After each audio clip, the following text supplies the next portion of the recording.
Vi skal snakke Superliga nu. Ja. Der har været en runde, hvor vi har set en kamp mellem Viborg og FC Fredericia, hvor alle os, der sad og så med derhjemme, vi måske sådan bemærkede en særlig situation med Lucas Lund, der var ude og gribe bolden med hånden her. Det bemærkede du også, da du sad derhjemme og ud fra, ikke? Der er ingen, der kommer til at huske den her kamp for noget som helst andet end den situation, hvor Lucas Lund her gør, hvad han kan for at komme ind i feltet, og dermed ikke røre bolden med hånden udenfor. Han er jo målmand, så det er dagen, han skal gøre den slags. Og han ender så med at tage fat i bolden uden for feltet her. Det var et kæmpe debatemne efter kampen. Viborg vandt den her fodboldkamp med 2-1, så det var selvfølgelig afgørende, for spørgsmålet var, og den tror jeg, den mavefornemmelse var der mange, der havde, skal man ikke smides ud, når man som målmand tager bolden uden for straffesparksfeltet? Og der var masser af interessante perspektiver på det, men det har i hvert fald fyldt i fodbolddebatten, også i Superligaen, blandt mange aktører, selvfølgelig særligt i Fredericia, som jo naturligvis følte sig snydt her og har afkrævet en forklaring på det. Lige præcis, og en diskussion er jo så selvfølgelig den første og den mest oplagte. Rødt kort, ikke rødt kort. Hvad er den korrekte dom, hvad er den forkerte dom her? Den har vi ligesom talt en masse om, men der er ligesom også åbnet sig måske en ny snak, efter at Michael Johansen, der jo er chef for alle dommerne her, han har været ude og give sin forklaring på, hvorfor at der ikke var et rødt kort her. Lad os lige prøve at høre, hvad Michael Johansen sagde, så vi snakke om det bagefter. Det helt store springende spørgsmål er, hvorvidt det her berøvelse af en oplagt scoringsmulighed. Og den er altså ikke sort-hvid. Så hvis man tror, at det her det er en sort-hvid fortolkning, at bare fordi han rørte bolden og tog bolden med hånden uden for feltet, så giver det automatisk rødt kort for den forseelse. Det er der ikke tilfælde af her. Vi skal ind og kigge på, hvilke formål har den keeper.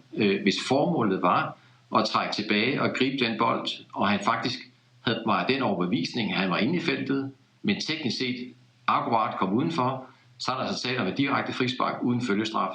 Vi vurderer ikke, at det bliver en berøvelse af oplagt men omvendt, hvis det er således, at keeperen tager bolden med det formål og komme først på bolden, således angriberen ikke kan nå den, så bliver det selvfølgelig til berøvelse af en oplagt og så skal der et rødt kort på, og så vil det VAR intervenere. Og VARs skøn har været i situationen, at her har vi en keeper, der er i den opfattelse, at han egentlig når ind i feltet, og i god tro griber bolden og sætter den i spil, hvilket i øvrigt også klart bliver indikeret på banen, fordi ingen anfægter noget som helst. Og så er det sådan set ånden og naturen i spillet. Så det er det skøn, der ligger i VAR, og vores vurdering er så, når vi går ind og kigger på det bagefter, at det er så åbenlyst forkert. Og det er der sådan set to meninger om. Altså vi har egentlig konstateret, at der er elementer, der taler i begge retninger på den her case her. Vi kan se keeperen i sin fair intention gribe bolden på fair vis i den tro, han er på stregen. Vi kan også godt se, at han alligevel kommer et stykke uden for feltet. Måske kunne det være beregnende, at han gjorde det med forsæt, og så kunne det være rødt kort. Så vi går ikke ind her og siger, at den er sort-hvid, at det kun kan være én mulighed.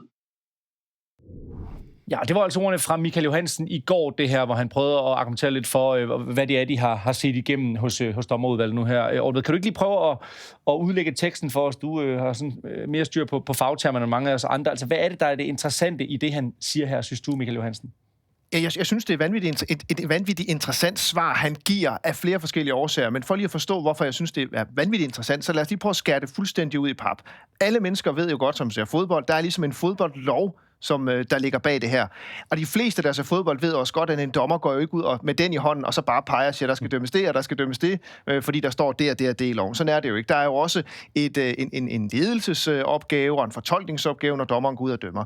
Så bare lige for at skære det ud, så har Michael Johansen jo her fat i det begreb, som dommerne internt, og det kommer vi også til at høre lige om lidt, kalder en DOCSO, Denial of Obvious Goal Scoring Opportunity, altså at frarøve en oplagt scoringsmulighed, der som udgangspunkt skal give et rødt kort. Så det er jo det, man kigger på det her og siger, okay, frarøver han ikke Fredericias angriber en oplagt scoringsmulighed ved at tage bolden med armen, der hvor han nogle gange tager den. Så det er jo en ting, man kan kigge på. Og så skal man bare vide, og det er lidt det, som Michael Johansen også taler om her, uden at adressere det direkte, og det synes jeg jo så indeholder et problem. Det er også det, han taler om, det er, at der er også et lag, ikke bare i reglerne, ikke bare i fortolkning af reglerne, men også i de enkeltstående situationer, som sker i fodboldkampe over flere sæsoner, og hvor man sådan fra allerøverste sted, fra FIFA, fra UEFA og fra deres dommerorganer siger, den type situationer vil vi gerne have, at man kigger på den og den måde. Og der er jo for eksempel en konkret situation omkring målmænd, der stikker ud af deres eget straffesparksfelt, og så kommer til eller bevidst rører bolden med hånden. Og der skal man huske på, når målmanden forlader de straffesparksfelt, ja, så er han at regne i brugen af sine hænder som en hver anden spiller. Men der føler man altså fra allerøverste lovgivende myndighed, FIFA og UEFA, at man har været nødt til ligesom at lave nogle guidelines. Og de her guidelines, de er meget, meget brugt. Meget mere, end folk tror. Og det er det, han taler om, når han taler om det er med vilje, om det er bevidst, at målmanden går ud med den mening, at bremse det her, eller ikke gør. Så det er jo det, der er det vanvittigt interessante. Vi bevæger os på 3 niveauer. Der er noget om loven, altså selve lovens ord, frarøvelsen og oplagt scoringsmulighed. Der er noget om fortolkningen, og så det, som Michael Johansen lægger til grund som det mest interessante her i sin forklaring, nemlig de guidelines, der kommer op fra, nemlig er det bevidst eller ej. Skal vi lige prøve at høre Ortved også, fordi vi kunne faktisk komme med ind i selve VAR-rummet. De er frigivet de optagelser, hvor vi hører, hvad de diskuterede, da det lige præcis skete det her. Lad os lige høre, hvad de diskuterede der. Kør. Danger. OK. Tak, Knud. Den er udenfor. Ja, men jeg kan kalde det dog. Nej, det er det heller ikke. Nej, godt så. Det er vi enige om.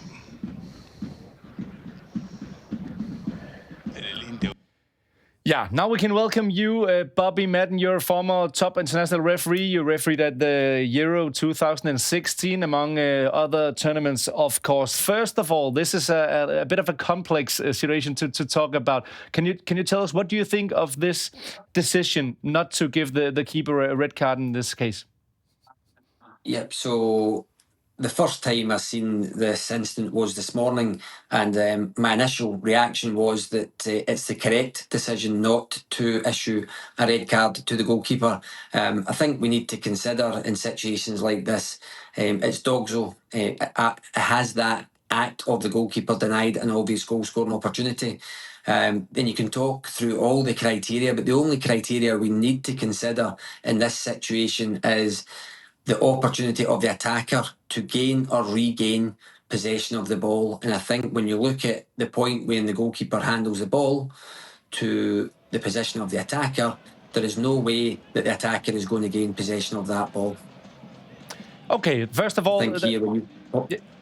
Sorry, that's fine. We can conclude that you think it's a correct decision. Then we have another aspect. That's the explanation from the head of referees, Michael Johansen. I know we've told you about his explanation, so I can ask you about it. He's saying that it's also a factor that the keeper does not have the intention to take this ball. That it's a factor. What do you think about that explanation? Yeah.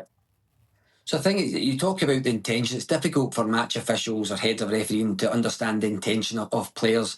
But I think here the goalkeeper has lost his bearings. He's recognised very late his position, and he's still taking possession of the ball. So you can, is the intention of the goalkeeper to deny that goal-scoring opportunity? I don't think so. I think he's gone to take possession of the ball and then realised quite late on, I'm out of my penalty area, and he's taken the possession. But I think to understand the intention of players is difficult. But what you have to look at is what's the benefit, what is the consequence of that goalkeeper's action? And the consequence is, if the goalkeeper had stayed within his penalty area, he would still have comfortably taken possession of the ball. And that's why I believe it's not denying the goal-scoring opportunity.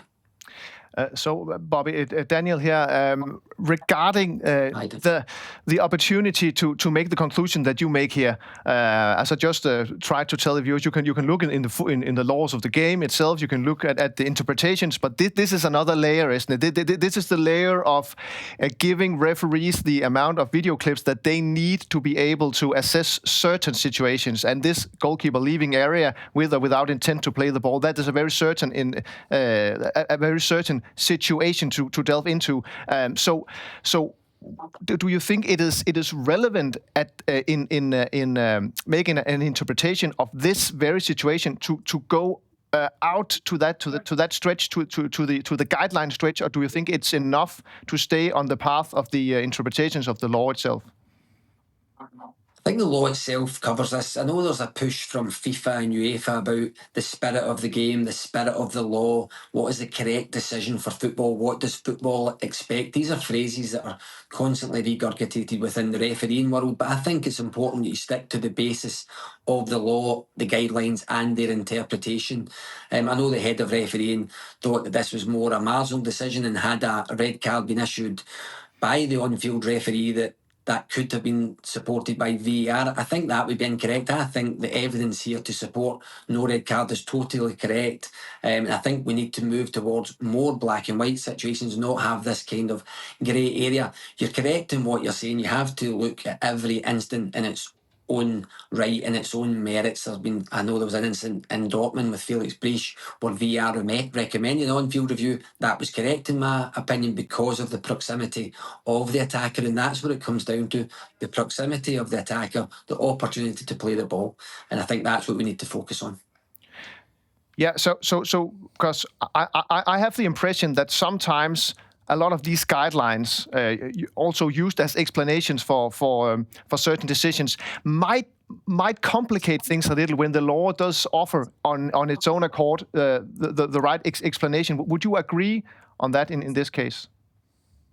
I would agree. I think it's important to keep it simple, give clarity to the media, to the football public, to the referees. I think if we stick to the laws of the game, you will have decisions where there is ambiguity and there will be debate. I'm sure there's a lot of debate in Denmark over this decision. But I think if you stick to the laws of the game and the guidance, you won't go far wrong. And then when you go to review these decisions or speak to the media, it can be supported by consistent behaviours. Referees and VAR will make mistakes, but then you can reference that to previous instances. And I think keeping on those guidelines will probably give clarity for everyone involved. But Bobby, we just heard the recordings from the VAR room before in Danish, where they just talked about, is this inside the box, outside the box, and they discussed, okay, is it a dog show or not? Now, afterwards, the day after, we hear from the head of refereeing, Michael Johansen, he's saying that this is about the intention of the goalkeeper. Do you think it's a problem that we have the footage from the VAR room and the sound where they're talking about one thing, and now we get an explanation the day after that's about the intention of the goalkeeper? Yeah, and I think it's difficult to understand, as I mentioned earlier, the intention of any player. I think when the VAR, unfortunately, I don't understand the audio, but I think if they're reviewing that very quickly, you would recognise the attacker can't play the ball, so it's not dogso, which for me fully supports guidance and law. I think then if you've got Michael Johansen talking about intention, I don't think you have the need for that. I think you can support the decision with the evidence that you have, and sometimes there can be feel the necessity to try and further support match officials and give further clarity or further evidence. I don't think you need it in this case. I think it's quite clear that the attacker can't play the ball and it's not dogso. Sometimes the additional comms coming from header referees can unfortunately muddy the waters as opposed to giving further clarity. Okay, Bobby Madden, thank you very much for giving us an explanation here. It's a bit of a complex stuff to understand for some of us, but I think you made it really helpful for us and easier to understand. So thank you very much for that, and have a nice day. Good day.